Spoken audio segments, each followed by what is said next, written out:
All right, guys. So this is going to be an interesting one. So Sam Harris, a prominent atheist author and commentator, debater, podcaster, whatever else you want to call him, recently came out and had some interesting comments on Nazism, on Hamas, on Islamic fundamentalism, on Palestinians, etc. So we're going to watch this about 2 minute long clip here from one of his recent podcasts. And there's just so much to say about this. Okay, now before we get into this, I just want to say real quick that I used to be a big fan of Sam Harris. I also used to be a big fan of Richard Dawkins, who actually recently came out and said that Christianity is a fundamentally decent religion, but Islam is not. And then he went on to call himself a cultural Christian. So there seems to be a weird through line here with many prominent atheists who I used to be a big fan of, whether it's Richard Dawkins or Christopher Hitchens or Sam Harris. I've also been a big fan of Daniel Dennett and Matt Dillahunty and several others as well. But there seems to be, for some of them, this weird through line of Islamophobia to a large extent. And, before anybody gets in my comments and starts raging about how this clip was taken out of context and Sam Harris actually wrote a whole book about his views on Islam and he did a 10-hour podcast about his views on this, I don't give a flying fuck, okay? I'm not here to talk about Sam Harris. I'm here to talk about the actual content of what he's saying here. So let's go ahead and jump into this and see if we can try to form some sort of an analysis from it. The overwhelming majority of people who are this confused about how to live good lives are Islamic extremists, and the worst of these are jihadists. Now, Hamas is a jihadist organization. In my view, that's all we need to know about it. The question of how it got that way is fundamentally uninteresting, as is the question of why so many Palestinians have come to support it. It would be like asking in 1941 how the SS became so radicalized, and why do so many millions of Germans support it? That's an interesting question now, right now that Nazism has been defeated. But in 1941, there was nothing to do but kill Nazis. I feel exactly the same way about jihadists. In fact, jihadists are worse than Nazis, in my view. They don't have the same power the Nazis had in the 30s and 40s, which is a very good thing, and we should keep it that way. But their ideology is actually worse.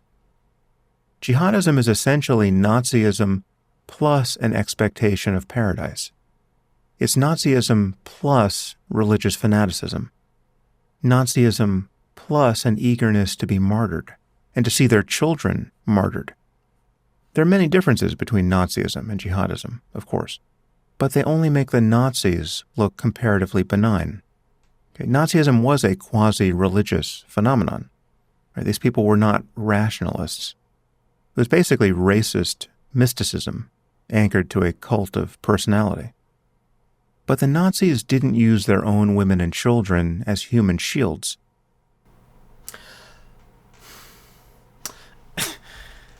Okay, so there's a lot to unpack there. I guess first of all, if you ever find yourself in a situation where you are saying that comparatively the Nazis look benign to really anything, I think you've already fucked up at that point. The Nazis were not benign relative to anything throughout human history. I mean, seriously, what we're talking about, one of the worst atrocities in the history of humanity. Now, there are things you can make comparisons to in terms of the destruction, the death that the Holocaust brought on to the world. There are other comparisons you can make. There are other comparisons you can also make to ideological comparisons, right? Many people right now are actually comparing the fascist ideology, the racial and sort of supremacist ideology of the Nazis to the modern state of Israel and how they are treating the Palestinian population. So there are definitely some interesting comparisons to be drawn on ideology, on other things as well, to the Nazis. I don't think that that's necessarily unfair. And let me also say that, fundamentalist religious ideology is something I disagree with at a core level, regardless of whatever religion is. Okay, whether it's Islamic fundamentalism or Christian fundamentalism or Jewish fundamentalism, any sort of theocracy, any sort of religious fanaticism, I completely disagree with. I'm an atheist, right? And so I agree with him on that one point, but again, we're really going to try to make the argument that Islam, that even fundamentalist Islam is responsible for even remotely close to as much death and destruction over the last number of centuries as fundamentalist Christianity, or given what we're seeing in Gaza right now, which is incredibly ironic given what he said at the top of that clip, that significant portion or a majority of the people who are struggling to figure out how to be good right now in the world seem to be radical jihadists, or whatever the case may be. We're currently witnessing a genocide in Gaza. We are currently witnessing the supposedly moral superior, the government, the military of Israel, wipe out a majority innocent men, women, and children. A majority, actually, women and children make up the proportion of those who have been killed in Gaza over the last 6 months. This is a historic example of the targeting of journalists, the targeting of aid workers, the deadliest conflict in recorded history for both of those categories. We have seen 15,000 children who have been killed so far. A vast majority, 2 million or more out of a 2.3 million population, are displaced, are homeless, are living in refugee camps right now. Okay? There is an ongoing famine inside of Gaza. People are already dying, especially in the northern portion of the Strip, of starvation right now. And he's having a conversation with himself about what a moral good is, and how fundamentalist Islam is somehow a greater threat than anything else. I mean, listen, we could have a conversation about, going back centuries and centuries of massacres, of absolutely horrific war crimes and wars that have been waged using religion, specifically Christianity, as a justification. We could have that kind of a conversation. We could do the comparison. We could try to get a body count comparison between various given religions. And if we were to do that, I guarantee you, it's not Islam that's at the top of that list in terms of a body count. It's, in all likelihood, Christianity, by far and away. But I don't even think that that's necessarily useful, because what's happening in Gaza right now is not the outcome of a religious conflict. This is the outcome of a settler colonial project that has been going on for decades and decades and decades. And that's the real criticism that I would have of Sam Harris's analysis here, if you want to call it that. Which is that the most egregious part of what he said was towards the beginning of that clip, that trying to understand how Hamas came to power, or why a substantial portion of Palestinians support Hamas or have a favorable view of Hamas, that trying to understand why that's the case, he says, is not useful. Is not useful. In the same way that he says trying to understand the rise of Nazism is not useful, or how so many Germans came to support the Nazi project is not useful. That, to me, at this point, what are we even having a conversation about then? What are you actually interested in having a conversation about? Various religious texts that you and I would probably both agree are largely fictional? Is that really a better conversation than to have a conversation about the material conditions that lead to the rise of a group like Hamas? I mean, this is a history that is vitally, vitally important to understand if we want to get an idea of, for example, how October 7th happened, okay? How Hamas came to be in control of the Gaza Strip, right? How Palestinians, came to support Hamas to a large extent. You have to understand the history of occupation, of an ongoing ethnic cleansing, of apartheid, of structural oppression that Palestinians have been subjected to for decades and decades and decades, and then a failed peace process over that same period, where Israel, in many instances, specifically went out of their way to try to destroy more secular elements of a Palestinian nationalist movement in order to try to divide and conquer the Palestinians so that they can continue with their settler colonial project and their illegal expansionism. You have to understand every single element of that in order to understand how we got to where we are right now, but also to understand what needs to be done in the future. I mean, listening to this short little excerpt here, granted, right? Again, I'm not even attacking Sam Harris. I don't give a fuck about Sam Harris.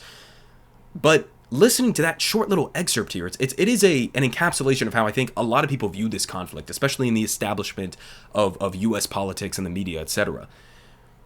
To try to have this conversation as if the issue between Israel and Palestine as a conflict is a religious one.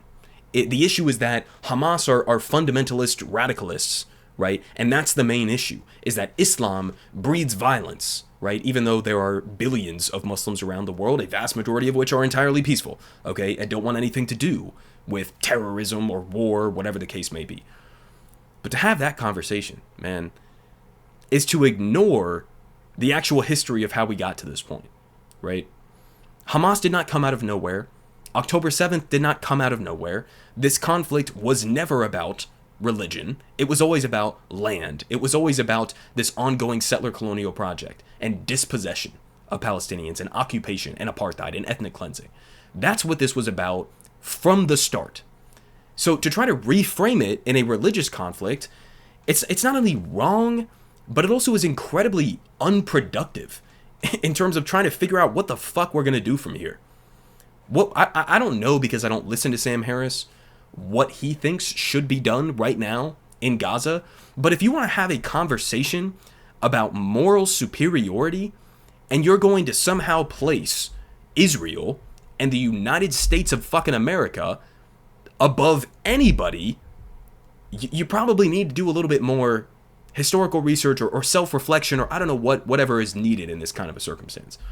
But I find this kind of a conversation to be incredibly frustrating, because it seems like it's almost intentionally disingenuous. It seems like it's almost intentionally going out of your way to ignore the history of all of this, to ignore the material conditions in which people grow up in favor of just relying on a simple good versus bad. This religion is less violent. This religion is more violent. And that's the conclusion that you walk away with. I mean, it's just so incredibly frustrating. The other thing that I'll finish off here with is, if you want to look at the history, and I mentioned this earlier in regards to Israel trying to crush more secular nationalist movements of Palestinians, but it's not just Israel. The United States has done this as well, right? I'm sure Sam Harris despises the Iranian government, for example, and I'm not a fan of the Iranian government by any stretch of the imagination either, but with the clip that we just watched, it seems like he would look at the modern state of Iran and would just come to the conclusion that, well, this is an inevitable result of Islam.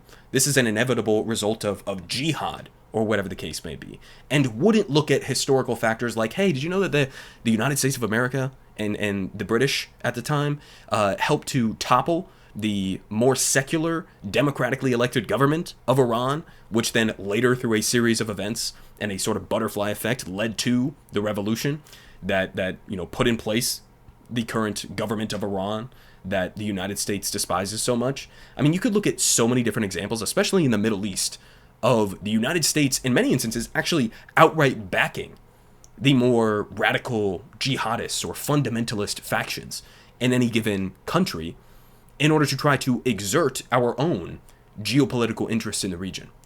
So, again, listen, I don't want to get ahead of myself here. I don't know anything about what Sam Harris has been talking about recently, but you hear things like this, and it's so incredibly frustrating. And again, I'm somebody who's read several different Sam Harris books. I've read Richard Dawkins' books. I've read Christopher Hitchens' books, all of the rest of that. And I genuinely, I don't know what the fuck it is. I mean, you guys tell me, what is the issue with so many Western atheists? I mean, that would apply, that moniker would apply to me as well. But so many of these high-profile Western atheists just have this massive bent against Islam that seems to be totally detached from history, totally detached from a material analysis. And I don't know why that's the case. So give me your thoughts down below. Again, will not be entertaining any sort of, raging comments about how I need to go listen to a 10-hour Sam Harris podcast further explaining his position. I don't care about Sam Harris. I don't care about Richard Dawkins. Do your thing. But again, this kind of analysis is deeply frustrating as somebody who does want to do an actual, or have an actual conversation about how we got to this point and what would be the most productive path forward. Trying to divide religion against religion, or pretending as if this is a religious conflict that we're talking about here at a fundamental level is again completely detached from reality, at least from my point of view. Politic guy has the best politic.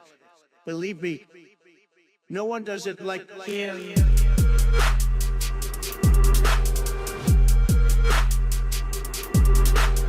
Believe me, everyone is saying